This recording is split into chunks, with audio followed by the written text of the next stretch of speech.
Self-care is a term that's taken the media by storm in recent years, with depression and anxiety rates increasing by 25% since 2019.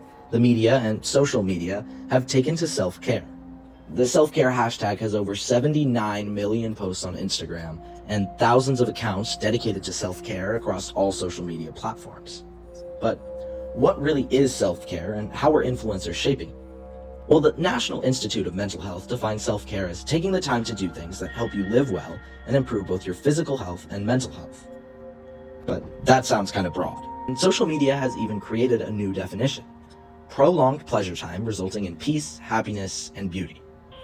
The problem is, not everybody has the time, money, or willpower to fulfill this definition. Self-care has been stigmatized to be only for the privileged.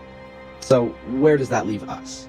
Well, I decided to ask a few people their thoughts and experiences with self-care and see what's really going through people's minds when they hear those two words. Self-care. What do you think of when somebody says self-care?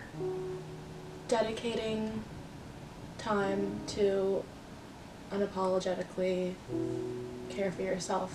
What does a person do to keep their mental health in check and their emotions balanced? Prioritizing themselves. I'm going to give you two different definitions. Could you tell me which one is more like relatable, good, better for society? Taking the time to do things that help you live well and improve both your physical health and mental health. Definition number 2. Prolonged pleasure time resulting in peace, happiness, and beauty. I think I resonate with the first one more.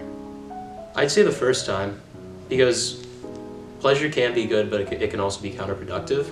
The first one is a little bit more concrete, I think. Have you seen any self-care videos online, on Instagram, TikTok, like tips? It's very easy for somebody to say what another person can do, but it's very hard to act upon those words.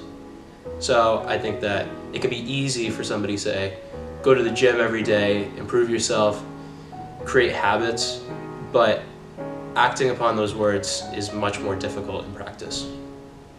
Do you think they promote any negativity? Yeah, I definitely think it can set up unrealistic expectations. They can range from helpful to easy to dismiss.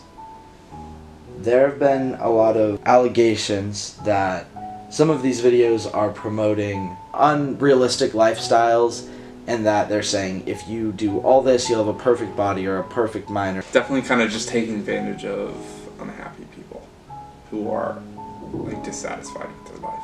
No, I don't think that's true at all. I think you're just using something else and putting the name self-care on that. Some people say self-care is only for the privileged. What do you think about that? I think it's definitely a thing where it's like, you just don't have the fucking time. It's a matter of time more than anything. Some people just don't have the time where they can devote to working on their mental health, and they kind of have to pass it by in order to get things done. And that can be a struggle. People need to go to school and go to work to make a living, and I agree that you need to have some sort of privilege to take a day off from school or work, but self-care can mean just like writing in a journal at the end of your day, and that will help you as well in a small way.